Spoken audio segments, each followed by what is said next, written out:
আল্লাহর নবী বিশ্ব নবী সাল্লাল্লাহু আলাইহি ওয়াসাল্লাম হাদিস বর্ণনা করেন, তিনি বলেন, আল্লাহর নবী সাল্লাল্লাহু আলাইহি ওয়াসাল্লাম বলেন, দুনিয়ার উম্মতেরা শোনো, দুনিয়ার ভিতরে যখন তোমরা গুনাহ করো তোমাদের অন্তরের ভিতরে মরিচিকা পড়ে যায়, আবার গুনাহ করো আবার মরিচিকা পড়ে যায়। নবীজি বলে একটা অবস্থায় বান্দার অবস্থাটা এমন হয়ে যায়, ভালো আমল ভালো লাগে না, রোজা ভালো লাগে না, যাকাত ভালো লাগে না, আল্লাহর কোরআন তেলাওয়াত তার অন্তরের ভিতরে ঢুকে না, কারণ গুনাহের কারণে তার অন্তরের ভিতরে মরিচিকা পড়ে গেছে। আমার আপনার নবী বলেন, উম্মতেরা শোনো, তোমরা যদি চাও তোমাদের জিন্দেগীর মরিচিকাগুলো দূর করতে চাও, নবীজি বলেন আমি তোমাদেরকে দুইটা মেডিসিন দিলাম, তোমরা যদি তোমাদের জিন্দেগীর ভিতরে দুইটা মেডিসিন গ্রহণ করতে পারো তোমাদের অন্তরের মরিচিকাগুলো দূর হয়ে যাবে। আমার আপনার নবী বলেন এক নাম্বার হলো, নবীজি বলেন ফাইন তাবা, দুনিয়ার ভিতরে কোন মানুষ যদি আল্লাহ রব্বুল আলামিনের কাছে নিজের গুনাহের জন্য লজ্জিত হয়ে আল্লাহ রব্বুল আলামিনের কাছে কান্না করে, ও রব্বুল আলামিন, দুনিয়ার ভিতরে আমার চাইতে গুনাহগার পৃথিবীর জমিনের মধ্যে কেউ নাই, আমি হলাম দুনিয়ার ভিতরে সবচাইতে গুনাহগার। কোন মানুষ যখন তার গুনার কথা স্মরণ করে আল্লাহ রব্বুল আলামিনকে আল্লাহ বলে ডাক দেয়, আল্লাহ তাআলার কাছে গুনাহের জন্য ক্ষমা চায়। নবীজি বলেন ফাইন তাবা, কোন মানুষ যদি গুনাহ থেকে তওবা করে, দ্বিতীয় নাম্বার হলো আল্লাহ তাআলার কাছে গুনাহের জন্য আল্লাহ রব্বুল আলামিনের কাছে ক্ষমা চায়, আল্লাহ তাআলার কাছে গুনাহের জন্য ক্ষমা চায়।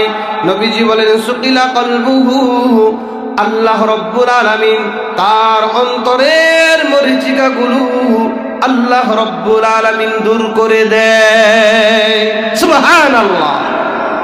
তার মানে আল্লাহ তাআলার কাছে মানুষ যদি গুনাহ থেকে তওবা করে, নিজের গুনাহের উপর লজ্জিত হয়ে আল্লাহ আমার চাইতে গুনাহগার পৃথিবীর মধ্যে আর কেহ নাই, আমি হলাম তোমার নাফরমান বান্দা, আমি হলাম তোমার অকৃতজ্ঞ বান্দা, আমি হলাম দুনিয়ার ভিতরে সবচাইতে গুনাহগার, এমন ভাবে যদি আল্লাহ তাআলার কাছে তওবা করে, নবীজি বলেন সুকিলা কলবুহু, তার অন্তরের ভিতরে যেই গুনাহের কারণে আল্লাহর নাফরমানি করার কারণে মরিচিকা পড়ে গেছে, নবীজি বলেন সুকিলা কলবুহু, আল্লাহ তাআলা তার অন্তরটাকে গুনাহ মুক্ত অন্তর আল্লাহ তাআলা দান করে দেয়। সুবহানাল্লাহ বলেন।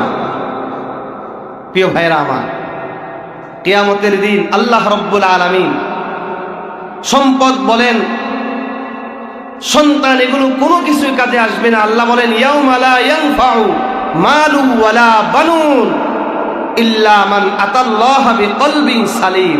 আল্লাহ বলেন যেই লোকটা সুস্থ অন্তর নিয়ে আসবে, কলব নিয়ে আসবে, যে কলবের মধ্যে গুনাহ নাই, যে কলবের মধ্যে অন্তরের মধ্যে গুনাহ নাই, সে অন্তর দ্বারা জান্নাতের আশা করা যায়। ঠিক কিনা বলেন? দ্বিতীয় নাম্বার হাদিসের মধ্যে নবীজি বলেন দুনিয়াতে কার সম্পদ বেশি, দুনিয়াতে কার টাকা বেশি, কে লম্বা কে খাটো, কে সুন্দর কে কালো কে ফর্সা, এদিকে আল্লাহ তাকাবেন না, আল্লাহ তাকাবেন মানুষের অন্তরের দিকে। নবীজি বলে ইন্নাল্লাহা লা ইয়ানজুরু ইলা সুওয়ারিকুম ওয়া আমওয়ালিকুম ওয়ালাকিন ইয়ানজুরু ইলা কুলুবিকুম ওয়া আমালিকুম। আল্লাহ তাআলা বলেন মানুষের সম্পদের দিকে তাকাবেন না, চেহারার দিকে তাকাবেন না, আল্লাহ তাকাবেন মানুষের অন্তরের দিকে। আমার অন্তরের ভিতরে আল্লাহর ভয় আছে কিনা, আমার অন্তরটা গুনাহ মুক্ত কিনা, এটা আল্লাহ তাআলা দেখবেন। ওয়ালাকিন ইয়ানজুরু ইলা কুলুবিকুম ওয়া আমালিকুম, আল্লাহ তাকাবেন আমার অন্তরের দিকে, আমার আমলের দিকে, যে আমি আমার জিন্দেগীর ভিতরে নেক আমল বেশি করলাম না বদ আমল বেশি করলাম, এটা আল্লাহ তাআলা দেখবেন।